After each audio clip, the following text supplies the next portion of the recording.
I'm 87 years old, and I thought I was a good mother. I worked hard, I sacrificed. I gave my children everything I never had, or at least that's what I believed. But now, looking back, I realize something that hurts more than anything else. I gave them everything, except what they needed most. I wasn't there. When you're young, you think life is something you have to build quickly.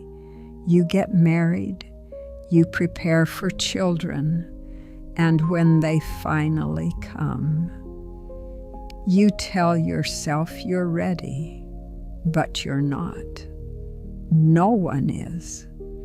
Children don't come with instructions.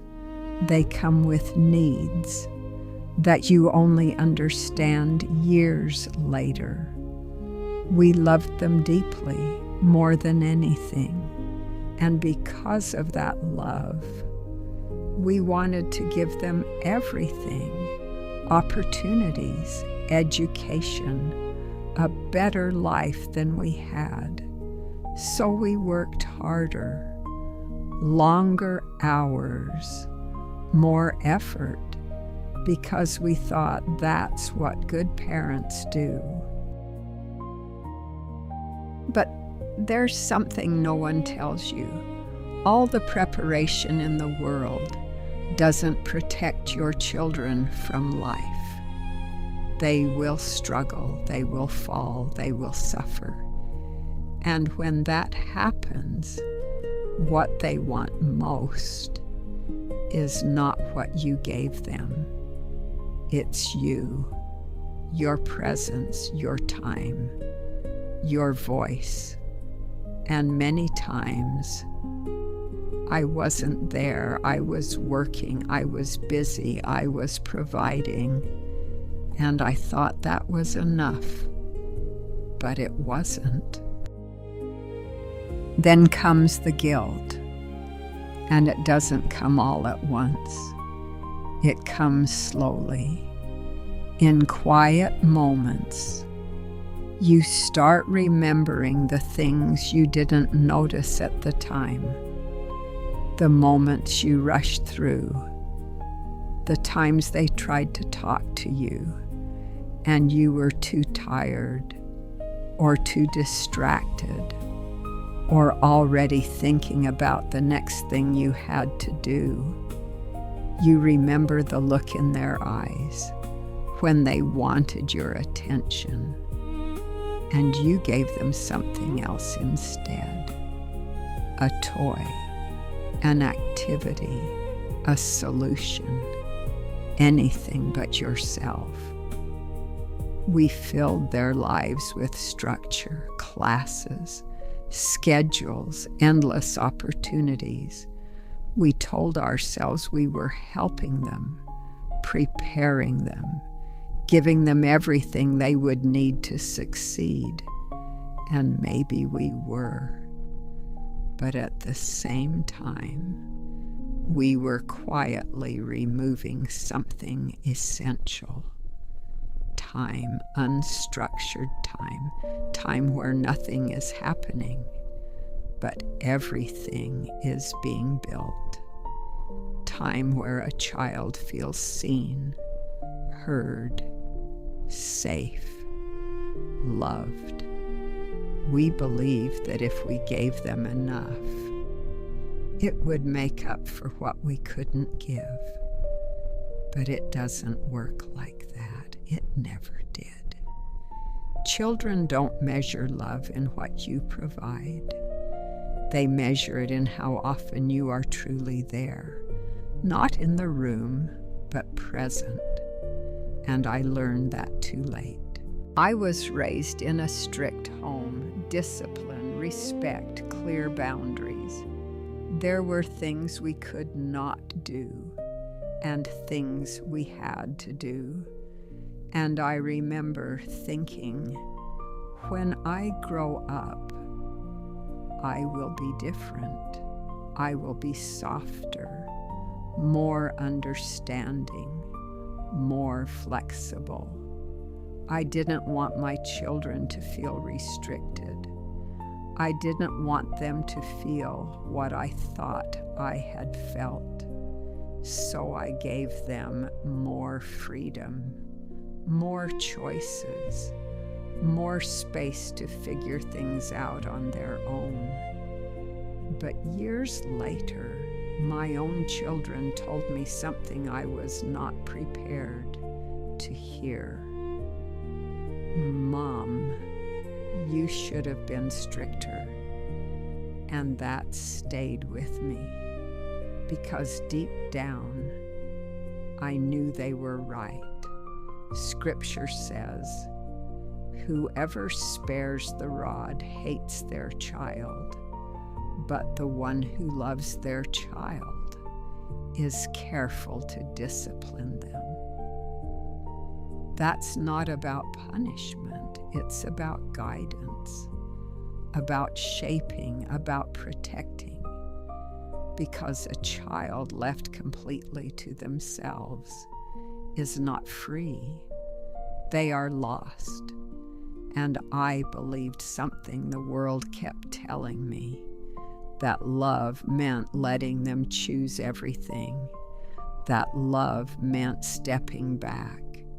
But love sometimes means stepping in, correcting, guiding, holding a line, and that requires something most of us don't have enough of: presence. You cannot guide a child from a distance, and I was often too far away. The world around us has a very loud voice.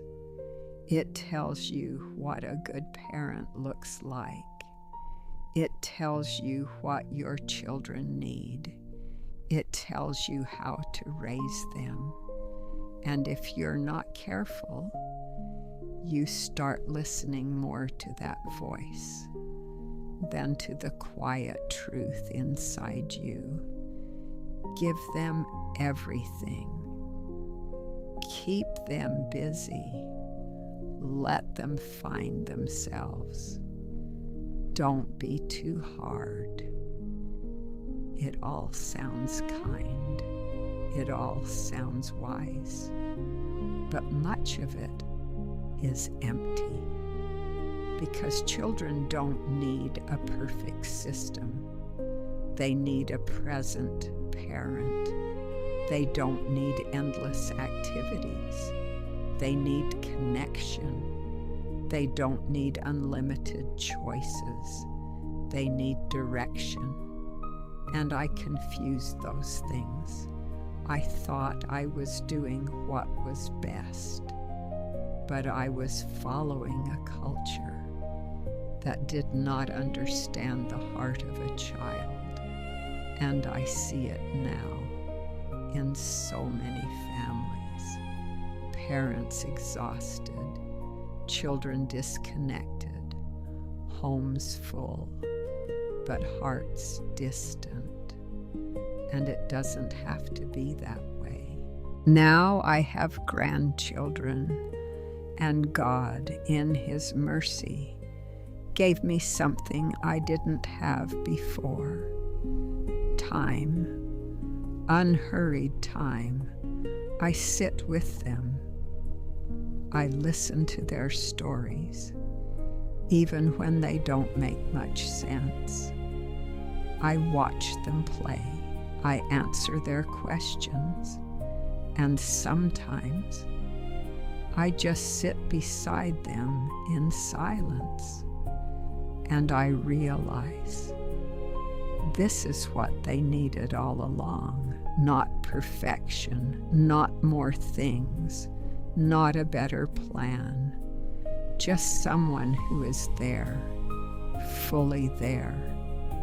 And in those moments, I see my children again, not as they are now, but as they were, small, needing me, looking for me, and I understand something that is both beautiful and painful.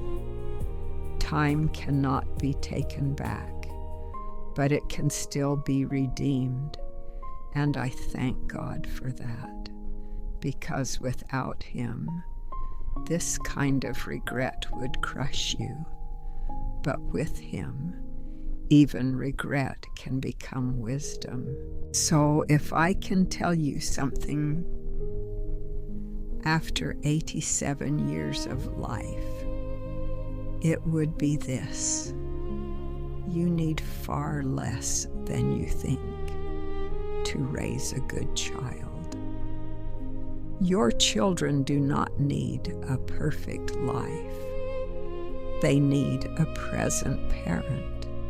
They need your voice, your attention, your love, your correction, your time. And yes, that will cost you something. Maybe a little comfort, maybe a little money, maybe a little status. But I promise you, it is worth it. Because one day they will grow. They will walk out that door, and life will become quiet. And in that quiet, you will remember. So don't wait for that moment. Don't wait until it's too late. Be there now. Love them now. Guide them now. And trust this: God sees your effort. God redeems your mistakes. God restores what we cannot fix. So do not live in guilt. Live in wisdom. Go home tonight. Sit with your children and be there. That is where life is, and that is where love truly begins.